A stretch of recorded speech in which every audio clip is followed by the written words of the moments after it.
देख रहे हैं न्यूज नेशन। अगले आधे घंटे में देश और दुनिया की हर खबर होगी सीधी सपाट रफ्तार से भरी कट टू कट। सबसे पहले बात करते हैं भीड़ तंत्र की। जी हां, ऐसा लग रहा है कि हम लोकतंत्र में नहीं भीड़ तंत्र में रह रहे हैं और कानून व्यवस्था तो कहीं है ही नहीं, उस पर विश्वास नहीं है। क्योंकि बिहार के गोपालगंज में एक बार फिर ऐसा मामला सामने आया जब एक शख्स को चोरी के आरोप में उसे बांधकर इस कदर पीटा गया कि वो बेहोश हो गया। बरसा रहा है और इससे भी जी नहीं भरा तो इस युवक ने बेल्ट निकालकर पीटना शुरू कर दिया। ये साहब चप्पल बरसाने लगे। दर्जनों की भीड़ में यहाँ बचाने वाला कोई नहीं, सब हाथ साफ कर रहे हैं। शायद इतना गुस्सा किसी लड़की से सरेआम हो रही छेड़खानी पर भी नहीं आता, लेकिन सामने बाइक चोरी का आरोपी है तो सब टूट पड़े। बताया जा रहा है कि जंगलिया चौक के पास कुछ दुकानदारों को खबर मिली कि एक युवक बाइक चोरी की कोशिश कर रहा है, तो शक के बिना पर उन्होंने इस युवक को पकड़ लिया। खुद ही वकील बन गए, ऑन द स्पॉट सजा दी जाने लगी और बाद में उसे पुलिस के हवाले किया गया।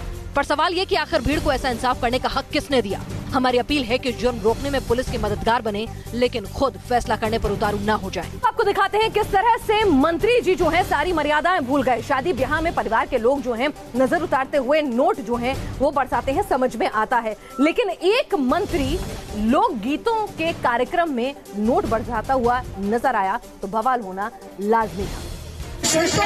बवलिया 5 बार कांग्रेस के टिकट पर विधायक रहे हैं। कोली समुदाय में उनकी अच्छी पकड़ मानी जाती है और इस बार उन्होंने कांग्रेस का दामन छोड़कर बीजेपी के टिकट पर चुनाव जीता और मंत्री बन गए। लेकिन सार्वजनिक समारोह में मंत्री जी इस बार मर्यादा की सीमा लांघते दिखे।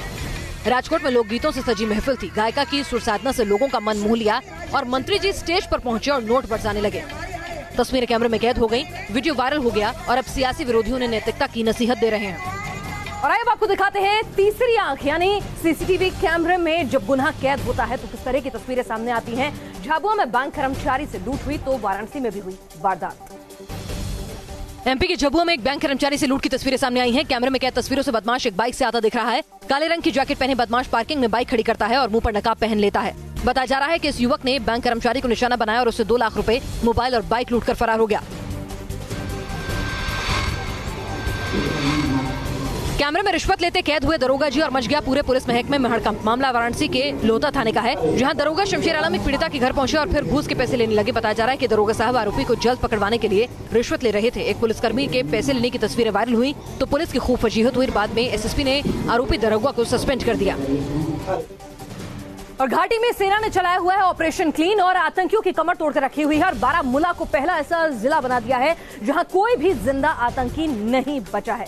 3 आतंकियों को मार गिराया गया था। उनसे पास से एक डायरी बरामद होती है और जब उस डायरी के पन्ने, आतंकी की डायरी के पन्ने खंगाले जाते हैं तो पता चलता है कि पाकिस्तान में बैठे आका कैसे हमारे नौजवानों को बरगला रहे हैं, जहर घोल रहे हैं। ये वो आतंकी है जिसे सुरक्षा बलों ने ढेर कर दिया, लेकिन इस आतंकी की डायरी का एक एक लफ्ज उसके जहन में भरी गई नफरत को बयां करता है। आतंक के आकाओं ने उसे इस कदर बरगलाया कि वो हर इन्फॉर्मर को मार देना चाहता है और उसकी ख्वाहिश है कि वो अगले जन्म में जन्नत में जाए। जरा सोचिए, ऐसे मासूमों का कत्ल करने में भी गुरेज नहीं और इस कत्लेआम के बदले उसे जन्नत की चाहत है। और यही सब्ज बाग दिखाकर हाफिज सईद जैसे दहशतगर्द इन्हें आतंक की आग में झोंक देते हैं। लेकिन हिंदुस्तान के शूरवीर सजग हैं। हिंद के प्रहरी ऐसे आतंकियों को उनके मुकम्मल अंजाम तक पहुंचा रहे हैं। बुरहान वानी की मौत के बाद से बारामूला में करीब 40 आतंकी ढेर किए गए हैं और इस वक्त वहां कोई आतंकी मौजूद नहीं। हालांकि पाकिस्तान की ओर से घुसपैठ की साजिश आए दिन रची जा रही है ताकि कश्मीर में आखिरी सांस लेते दहशतगर्दों को संजीवनी दी जा सके। और अब आपको दिखाते हैं कि आखिर सिद्धू के बीजेपी छोड़ने के बाद इंद्रेश कुमार को सिद्धू में जयचंद क्यों नजर आने लग गए हैं और नसरुद्दीन शाह और आमिर खान उन्हें मीर जाफर से क्यों लगते हैं।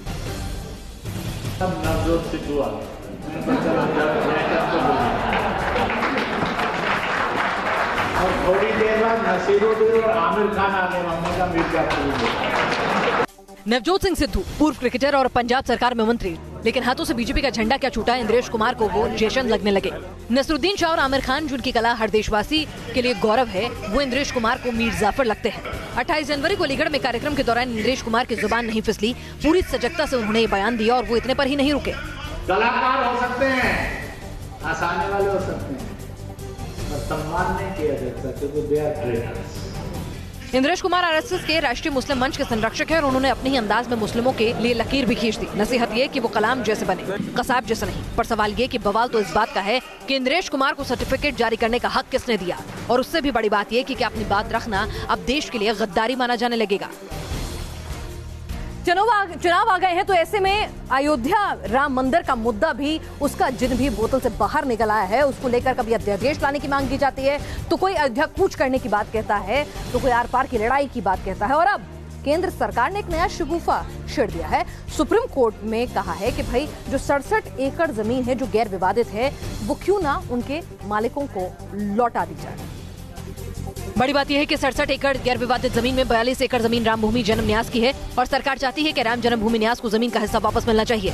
केंद्र ने सुप्रीम कोर्ट के इस्माइल फारूकी मामले में फैसले का जिक्र करते हुए कहा कि शीर्ष अदालत ने माना था कि अगर केंद्र अधिकृत की गई संपत्ति को उनके मूल मालिकों को लौटाना चाहे तो वो ऐसा कर सकता है। राम मंदिर बनाने के लिए जो भी रास्ता प्रशस्त करना होगा कानून के द्वारा, वो करने का भारतीय जनता पार्टी हमेशा प्रयास करेगा। और आज का ये एप्लीकेशन, सरकार का निर्णय, ये भी एक कानूनी फैसला है। 1993 में नरसिम्हा राव की सरकार ने अयोध्या में विवादित जमीन के आसपास 67 एकड़ जमीन का अधिग्रहण किया था, लेकिन विवाद सिर्फ 0.313 एकड़ जमीन पर ही है। ऐसे में सरकार की तरफ से ये कहा जा रहा है कि 67 एकड़ जमीन पर यथास्थिति की जरूरत नहीं है। हालांकि 2003 में सुप्रीम कोर्ट पहले ही कह चुका है कि गैर विवादित जमीन को अलग से नहीं देखा जा सकता, लेकिन केंद्र सरकार ने 2019 के सियासी रण में एक बार फिर जमीन लौटाने का दांव चलकर राम मंदिर का मुद्दा गरमा दिया है। राम मंदिर राजनीति साथ साथ चलते हैं, इसीलिए अब राहुल में भी राम नजर आने लग गए हैं बिहार के कार्यकर्ताओं को। ये सियासत है। कल तक राम का अस्तित्व न मानने वाली कांग्रेस के कार्यकर्ता अब राहुल में राम खोज रहे हैं। भगवान का अनुयायी होना कहीं से भी बुरा नहीं। पटना में 3 फरवरी को जन आकांक्षा रैली है तो कांग्रेस कार्यकर्ताओं ने चौक चौराहों पर पोस्टर चिपका दिए हैं। राहुल को भगवान राम के रूप में दिखाया गया है और स्लोगन दिया गया है बदलाव का।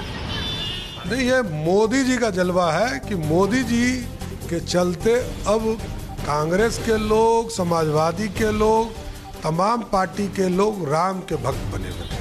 पटना में राहुल राम रूप में दिख रहे हैं तो यूपी में अखिलेश समर्थक की शादी का कार्ड सुर्खियों में है। कानपुर देहात में लोहिया वाहिनी के जिला महासचिव सौरभ ने शादी के कार्ड में अखिलेश के लिए कुछ इस तरह वोट मांगा है। मैंने ये माना है कि मैं इस तरीके से अगर पहल करूंगा तो आने वाले लोकसभा चुनाव में इसके लिए लोगों में एक जागरूकता बढ़ेगी। शादी का एक कार्ड लिए सौरभ अखिलेश यादव तक पहुंचे तो वो भी गदगद हो गए। भला और क्या चाहिए, पैगाम का पैगाम और नेताजी से शाबाशी का इनाम।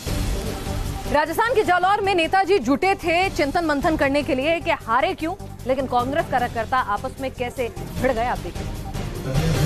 बताया जा रहा है कि मीटिंग में राजस्थान में कांग्रेस प्रदेश सह प्रभारी विवेक बंसल कार्यकर्ताओं से लोकसभा चुनाव को लेकर फीडबैक ले रहे थे।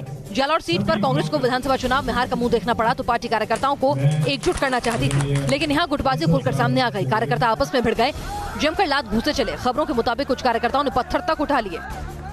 बंद कमरे की मीटिंग सड़क पर संग्राम में तब्दील हो गई। करीब 3 मिनट तक दोनों ओर से हाथापाई हुई और तब जाकर झगड़ा शांत हो सका, लेकिन जालौर में एक बार फिर कांग्रेस की अंदरूनी कलह खुलकर सामने आ गई।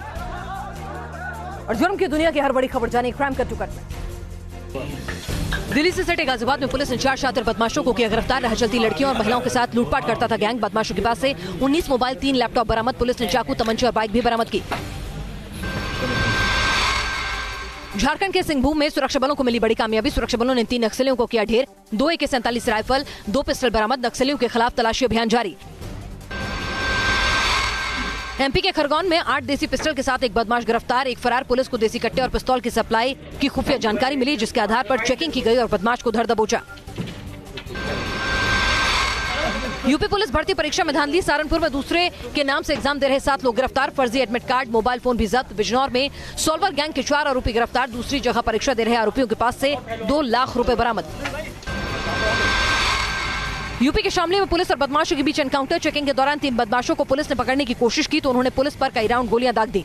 पुलिस की जवाबी कार्रवाई में एक बदमाश घायल, 2 गिरफ्तार। पुलिस को बदमाशों के कब्जे से 1 पिस्टल और 2 तमंचों सहित भारी मात्रा में जिंदा कारतूस बरामद हुए। और यूपी के प्रतापगढ़ में SP ऑफिस से कुछ कदमों की दूरी पर हो गया डबल मर्डर। सवाल एक बार फिर उत्तर प्रदेश की कानून व्यवस्था पर। योगी सरकार को में कैबिनेट मीटिंग कर रही है तो वहीं सूबे में कई जगह पुलिस होती नजर आ रही है। तभी तो यूपी के प्रतापगढ़ में SP ऑफिस के सामने डबल मर्डर की वारदात हो गई। एक घर में दादी और पोते का शव मिलने से हड़कंप मच गया। बताया जा रहा है कि रात के अंधेरे में कुछ बदमाशों ने ईंट और पत्थर से वार कर दादी पोते की हत्या कर दी। हैरानी की बात यह है कि SP ऑफिस घर से महज 200 मीटर की दूरी पर था। फिर न बदमाशों को कानून का खौफ था और न पुलिस को बदमाशों की करतूत की खबर लगी। वारदात के बाद जब इलाके में सनसनी फैल गई तब जाकर पुलिस पहुंची। प्रॉपर्टी विवाद में हत्या का शक जताया जा रहा है, जिसकी जांच में पुलिस जुट गई है, लेकिन पुलिस की देरी और लापरवाही से इलाके के लोगों में गुस्सा है और प्रशासन सवालों के घेरे में।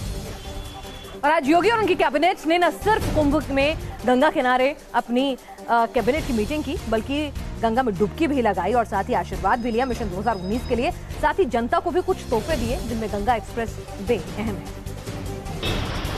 कई दिनों से योगी सरकार प्रयागराज में कैबिनेट बैठक की तैयारी में थी। सबको उम्मीद थी कि यहाँ कोई बड़ा ऐलान होगा तो हजारों करोड़ खर्च कर योगी सरकार ने जिस भव्य और दिव्य कुंभ का आयोजन किया है, वहीं संगम तट पर बैठक भी हुई और योगी सरकार ने मेरठ से लेकर प्रयागराज तक एक्सप्रेसवे का तोहफा भी जनता को दिया। ये एक्सप्रेसवे जब बनेगा तो दुनिया का सबसे बड़ा एक्सप्रेसवे होगा। लगभग 600 किलोमीटर लंबा एक्सप्रेस होगा। इसमें 6,556 हेक्टेयर लैंड इस एक्सप्रेसवे में लगेगा। मेरठ से प्रयागराज तक बनने जा रहे इस एक्सप्रेसवे पर करीब 6,000 करोड़ की लागत आएगी। फिलहाल ये एक्सप्रेसवे 4 लेन का होगा, लेकिन इसे आगे 6 लेन का बनाया जाएगा। योगी सरकार के ऐलानों की फहरिस्त में बस इतना भर नहीं था। बुंदेलखंड एक्सप्रेसवे को भी कैबिनेट की बैठक में मंजूरी मिल गई। करीब 296 किलोमीटर लंबा ये एक्सप्रेसवे 8,864 करोड़ की लागत से बनेगा। इसके अलावा किसानों की दिक्कतें कम करने के लिए सरकार मंडी समितियों में नई व्यवस्था लागू करेगी। अब केवल रजिस्टर्ड किसान ही मंडी समिति का सभापति और उपसभापति बन सकेगा। जाहिर है 2019 का रण सामने है, तो योगी सरकार किसानों से बैर नहीं मोल लेना चाहती। परीक्षा में अव्वल लाने के लिए मोदी सर ने क्लास लगाई। न्यूज नेशन के माध्यम से भी एक छात्र ने सवाल पूछा, अब क्या अभिभावक गुरु दक्षिणा देंगे? परीक्षा पर चर्चा नाम से हुए इस कार्यक्रम में लखनऊ की काशवी राज सिंह ने पीएम मोदी से अपनी पसंद के हिसाब से पढ़ाई को लेकर टिप्स मांगे। इस दौरान न्यूज नेशन ने काशवी की आवाज पीएम मोदी तक पहुंचाई। हमारे देश में बहुत बड़ी बात मानी जाती है मैथ्स और साइंस करना, तो हम अपने माँ बाप को ये कैसे समझाएं कि अगर हम नहीं कर सकते हैं मैथ्स या साइंस तो हम किसी और चीज में बहुत अच्छे हैं, और ये कोई ऐसा बहुत बड़ा बात नहीं है कि हम किसी एक चीज में अच्छे ना हो। मेरे सपने क्या है वो बात की बात है, पहले मेरा पैशन क्या है, और उसके बाद आप माँ बाप को भी कन्विंस कर सकते हैं। देखिए 8वीं कक्षा में मैंने इसमें ऐसा किया था, 9वीं मैंने ऐसा किया था, मेरे टीचर मुझे बता रहे थे। उस समय तहसील के अंदर जब कंपटीशन था तो मैं गया था, मैं ये करके आया था। मुझे लगता है कि मेरे भीतर ये ताकत है। इतना ही नहीं, पीएम मोदी ने बच्चों को नंबर नहीं नॉलेज के पीछे भागने की सलाह दी। तो वहीं माता पिता से अपील की कि वो बच्चों को मोबाइल गेम से दूर रखें और उन्हें प्लेग्राउंड तक ले जाएं। हम ये चाहें कि हमारे बच्चे। और पूर्व रक्षा मंत्री जॉर्ज फर्नांडिस का 88 साल की उम्र में दिल्ली में निधन हो गया और पूरे देश के लोगों ने उन्हें अपनी श्रद्धांजलि अर्पित की। और नीतीश कुमार तो अपने गुरु को याद करते हुए जॉर्ज फर्नांडिस को याद कर भावुक हो उठे बिहार के सीएम नीतीश कुमार। कहा, फर्नांडिस के निधन से उन्होंने अपना अभिभावक खो दिया और उनके नेतृत्व और मार्गदर्शन में जो कुछ भी सीखने का अवसर मिला और आज जो कुछ भी लोगों की सेवा के लिए करने की कोशिश करते हैं। बता दें, जॉर्ज फर्नांडिस ने ही जेडीयू की स्थापना की थी। उन्होंने 9 बार लोकसभा चुनाव जीता और सांसद बने। अटल बिहारी वाजपेयी की सरकार में रक्षा मंत्री भी रहे। उनकी छवि विद्रोही नेता की थी। वो ट्रेड यूनियन के आंदोलन में शामिल हुए और फिर इमरजेंसी के दौरान भी काफी एक्टिव रहे। लेकिन पिछले काफी समय से वो अल्जाइमर बीमारी से पीड़ित थे और इसी वजह से 88 साल की उम्र में उनका निधन हो गया। तमाम कंट्रोवर्सीज के बीच राफेल विमान जो है हिंदुस्तान आ रहा है सितंबर में, लेकिन आप जानकर हैरान होंगे कि इस विमान को रखने के लिए अभी तक हैंगर तैयार नहीं। राफेल कुछ ही दिनों में मिलने को तैयार है, लेकिन देश में उसे रखने के लिए अब तक कोई इंतजाम नहीं। हैरान कर देने वाला यह खुलासा उस फाइटर प्लेन राफेल को लेकर है, जिसे लेकर सरकार और विपक्षी पार्टियों के बीच सियासी संग्राम छिड़ा है। खबर है कि सितंबर तक देश को पहला राफेल विमान मिल जाएगा, लेकिन इसे रखने के लिए हैंगर बनाने का काम अभी तक पूरा नहीं हो पाया है। हरियाणा के अंबाला, पश्चिम बंगाल के हाशिमारा एयरफोर्स स्टेशन पर हैंगर बन रहे हैं, मगर हैंगर बनाने का काम काफी धीमा है और इसकी वजह है ठेकेदारों को समय पर पेमेंट न हो पाना।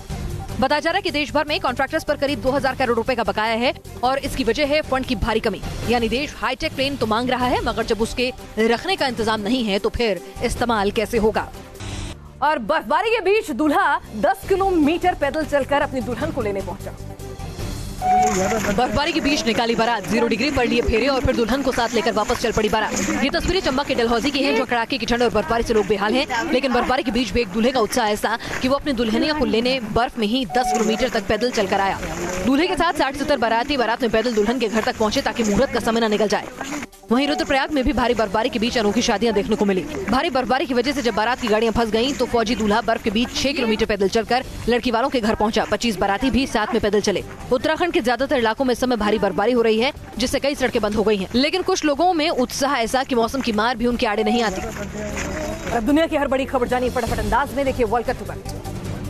ऑस्ट्रेलिया के क्वींसलैंड में भारी बारिश से बाढ़ के हालात। 24 घंटे में 50 सेंटीमीटर बारिश से शहर हुआ पानी पानी। सड़कों और घरों में भी भरा ट्वेंटी नदी का पानी। भारी बारिश से यहाँ 118 साल का रिकॉर्ड टूट गया।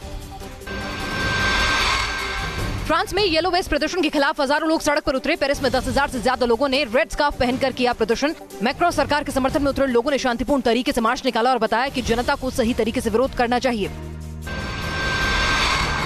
चीन में भारी बर्फबारी के बीच हो रहा है स्नो फेस्टिवल। हर्बन में विंटर टूरिज्म को देखने के लिए देश विदेश से उमड़ी लाखों सैलानियों की भीड़। बर्फ पर हैरान करने वाले करतब दिखाकर कलाकारों ने जीता दिल।